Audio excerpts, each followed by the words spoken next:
Bought a generator for a quarter of the price because it does not run or generate electricity. Can we find the problem in here? Probably looking at this thing saying, man, that's rough. Hear me out though, it just needs some love. It needs to get figured out, and it's gonna clean up so nice, I think. I have wanted a military generator for so long. Number one, because it's on wheels. If the shop loses power, if my house loses power, if anything loses power, hook up to it and go. Not only that, but with military stuff, everything is spec'd out. Price last, quality first. Everything is so well laid out. I mean, everything's identified. Weight, simplistic. You have all the gauges you could ever ask for. Heavy duty. You stand on this thing anywhere you want. Like, it is sturdy. And the cool part is, like, schematics and all kinds of wiring stuff. Every panel pretty much tells you what's going on. There are so many documents online and manuals and everything. We got some cosmetics here we'll definitely have to take care of and look good. But the main thing we care about today is we got to get this thing running to make it worthwhile. Our current situation is crank, but no start. Of course, this guy's going to be diesel, and that is a Isuzu engine. Pretty much we have a Duramax generator. Let's talk even more prominent problems is no one left us a battery or two. So I picked up 2 batteries. I wasn't sure what batteries this would take, so I just took 2 that would fit a Cummins. I figured we'll have to crank one of those things over. We can crank this over. We might have to do a little custom fit to make them sit nice. Being 24 volt, we're gonna hook this side up to the negative, that side up to the positive, link positive and negative together in the middle with this guy here. We are in for testing sake. Love the military simplicity. This is called a dead crank on the top. Normal operation on the bottom and just will not start in the middle. I'll show you that this does turn over. Sound, if you heard how even that compression was, you can tell it has really nice compression to it, super even across the cylinders. That's one of the reasons I'm like, okay, let's do it, let's buy it. That's telling me most likely we have a fuel issue. Let's go back to normal operation on the bottom, up to our control panel. When I hit the middle here, that should run an auxiliary pump, which I do not hear. You don't see any faults on the left. This should show me if something is wrong. Maybe we'll reset, test. This is if we wanted to run 2 of these units in parallel, but we just run on a single unit. Doesn't matter for now. The frequency, the voltage doesn't matter. Battle short. If this thing's in battle and something's going wrong, it's saying, flip this button up. I don't care what's wrong. Let this thing burn to the ground. We need this to run no matter what. Turn that off for now. Oh, our lift pump kicked on. Okay.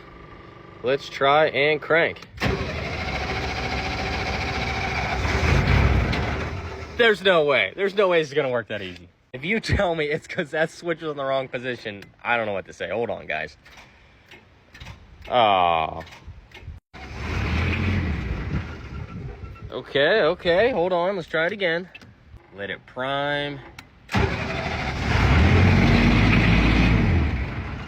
So it's killing itself as soon as I let go of this. I did read something about it has to meet 20 pounds of oil pressure to stay running, so let's try holding this longer.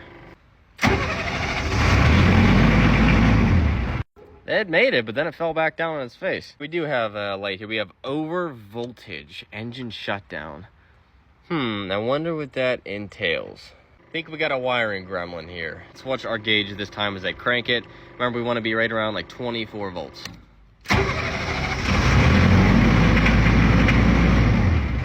Yep, over voltage. Given this is intermittent working here and it's saying over voltage, I'm guessing we got some wire that either rubbed through or a relay that went wrong or something like that.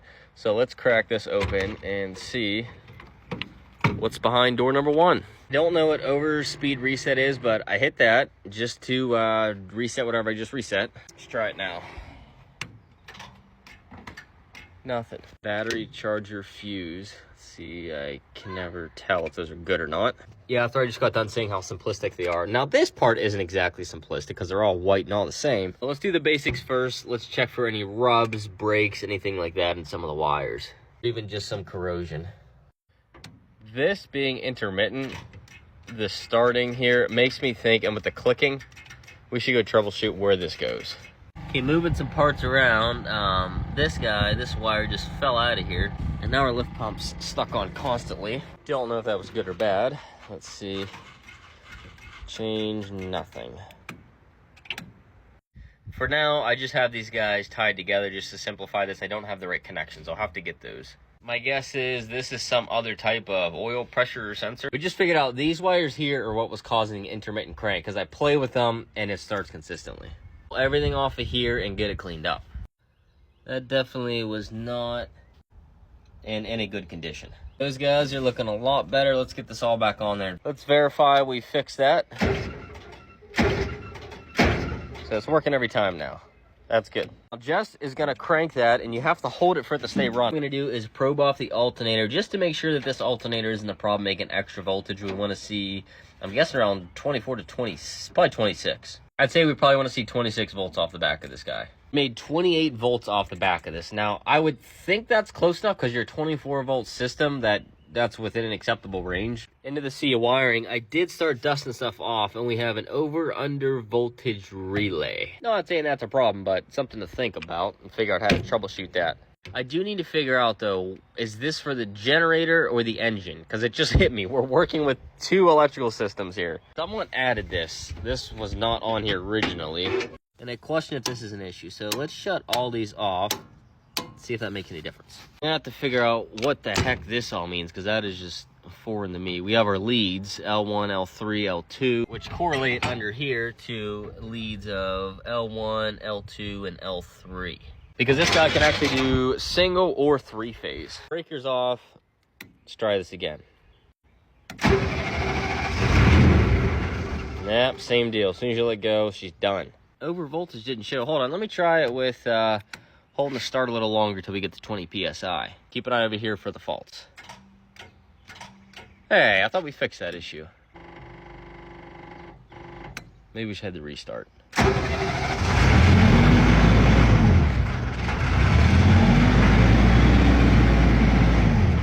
Still over voltage. I feel bad, this poor thing hasn't run in so long, it just wants to go, but it's not allowed to go yet.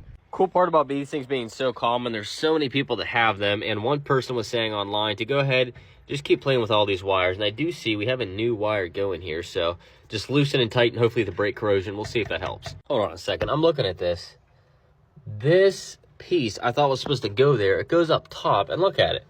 It's touching, I think, two terminals together. This is some wishful thinking here, but let's try and get this off and test this again. For the extremely slim chance, contact.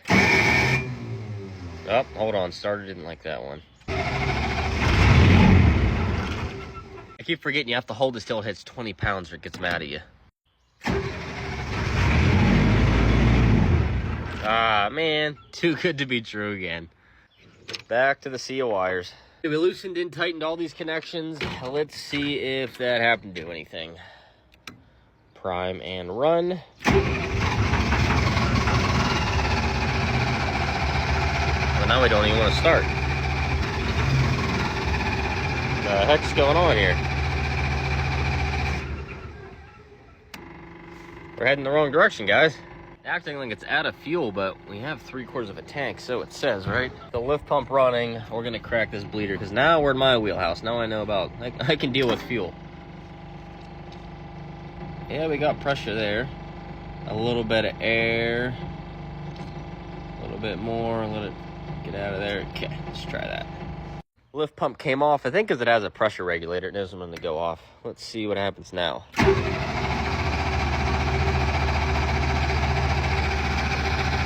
Smoking a little.